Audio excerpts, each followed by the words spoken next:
sabi nga nila mag-ingat ako. Pero alam niyo po, sabi ko nga, kung eto yung magiging dahilan para maibuwis ko yung buhay ko, as long na alam natin na ang buhay natin ay sinakripisyo, sinurrender na natin sa Panginoon, hindi na tayo matatakot dahil alam natin ito ay isang malaking bagay for us para sa mamamayang Pilipino. Wala na ho akong pakialam.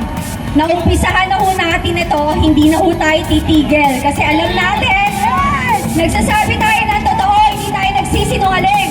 Sabi ko nga, I have nothing to gain. Wala ho akong mapapala dito rather than telling the truth. Nagsasabi lang po tayo ng katotohanan dahil talaga naman ho, ng hirap na pamunuan tayo ng mga adik. Alam niyo po yun? Ang hirap kasi kapag adik ka, hindi mo maayos ang pag-iisip mo.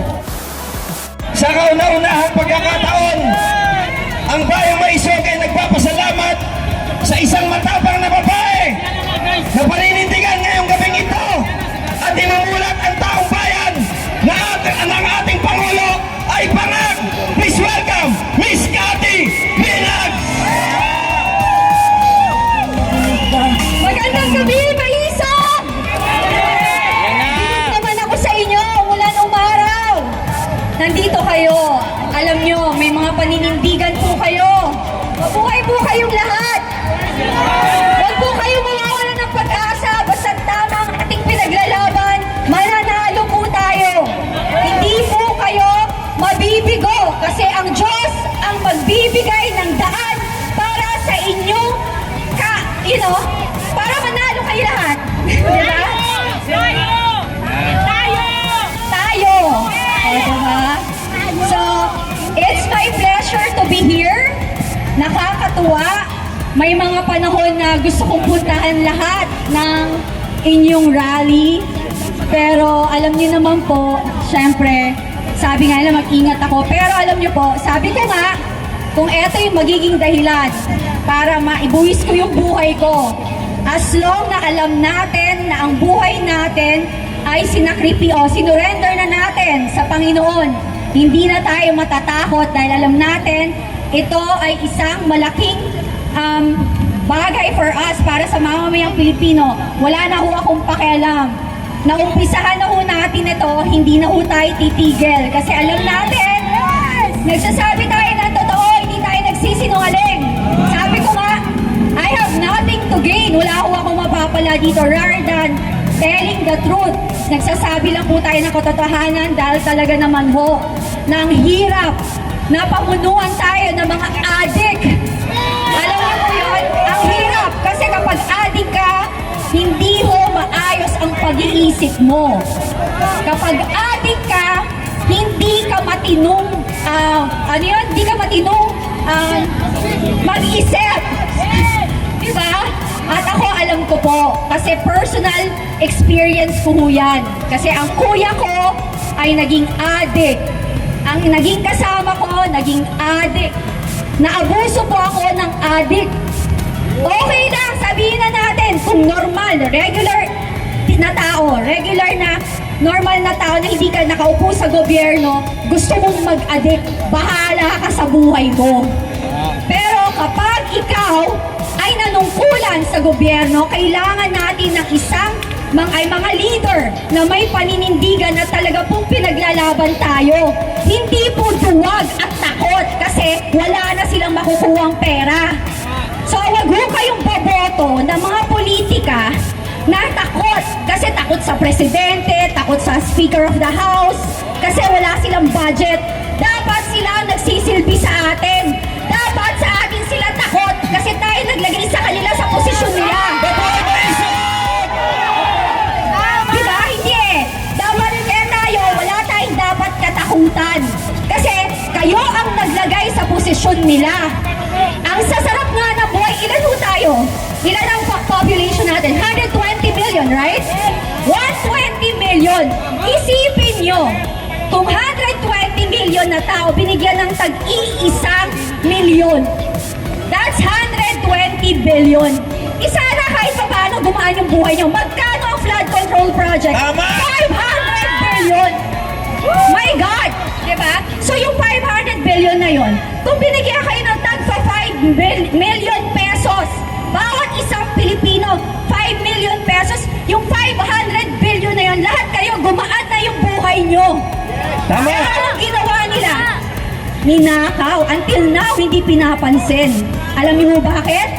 Kasi, never silang naghirap.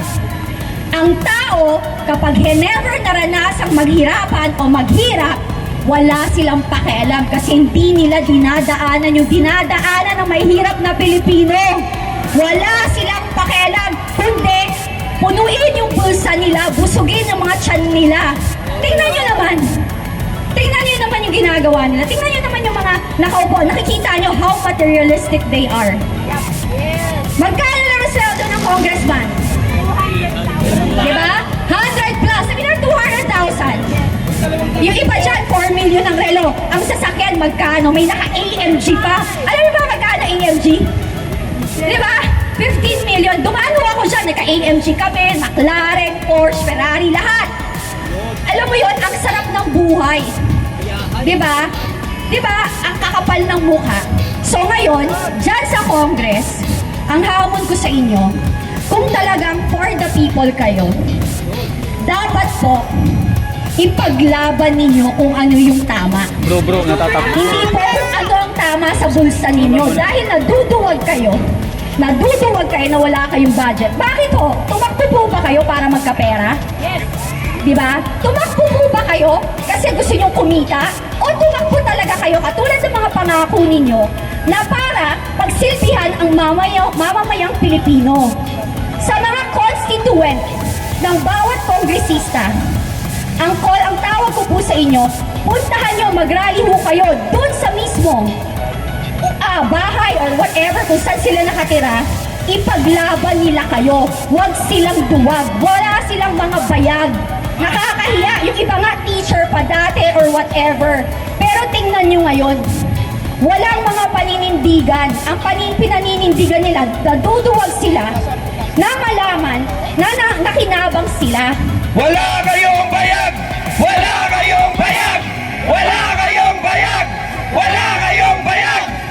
Diyos ko, ay tingnan nyo ho, ako babae, hindi ako politika, hindi ako politician, hindi ako vlogger, wala ho akong kinikita dito. Pero lumalaban ako, eto mga nakaupo, nakikinabang, sumisweldo sa kaban ng bayan. Nung tumatakbo, nangangako ng lahat na halos sa Bisaya ba, hinahalikan ang lubot nyo, kulang na dilaan yung mga kalyo nyo sa paa, pati split ends yung sambahin. Mukha kayong bayag! Mukha kayong bayag! Mukha kayong bayag! Hindi, pangit nga yun eh, tama no? At saka di ba, nakita nyo ba, yung mga nagsasalita, hindi ako lawyer, pero pag pinanood nyo as an outsider, nakakahiya. Parang hindi na mga politician kung magsalita, napaka-bully. Gawain ng mga addict na brat, na bully, na nanghaharas. Hindi nyo ba nahihalata? Karamihan sa amin lumalaban, puro babae. At pinupuli nila, si Missy Sara, babae.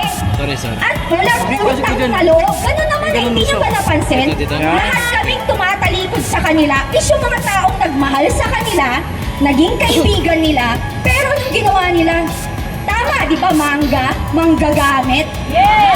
Manggagamit! Manggagamit! Manggagamit! Manggagamit! Walang utang na loob. Wala utang na loob! Napakawalang utang na loob.